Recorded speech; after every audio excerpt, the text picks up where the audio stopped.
Informasi pertama, seorang pemuda di Makassar mencuri uang angpau milik warga di Jalan Sumba, Kota Makassar senilai 50 juta rupiah saat pemilik rumah tengah asik menonton perayaan Cap Gome.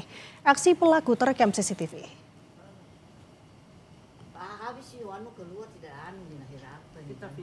Saudara, inilah rekaman CCTV saat Wawan, pemuda berusia 23 tahun, membobol rumah korban di Jalan Sumba, Kota Makassar. Ia terlebih dahulu memperhatikan rumah korban yang tengah kosong karena ditinggal korban menonton perayaan Cap Gome. Setelah menggondol uang angpau milik korban sebesar 50 juta rupiah, pelaku langsung meninggalkan lokasi.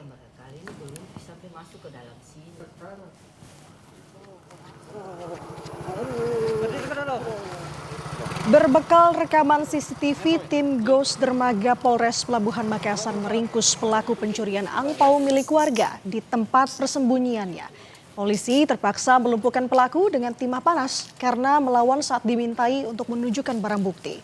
Dari tangan pelaku, saudara, polisi menyita uang tunai, amplop angpau, 2 buah motor, linggis dan juga narkoba yang dibeli pelaku dari hasil curian. Pelaku yang merupakan residivis ini kini harus mempertanggungjawabkan perbuatannya.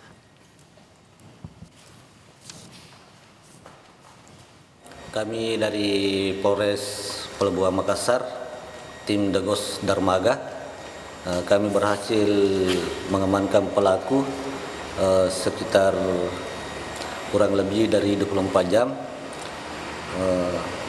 Mengintai rumah korban yang dimana korban keluar untuk melihat perayaan Cap Gome. Pelaku mencoba kabur dan melawan petugas. Tim terpaksa melumpuhkan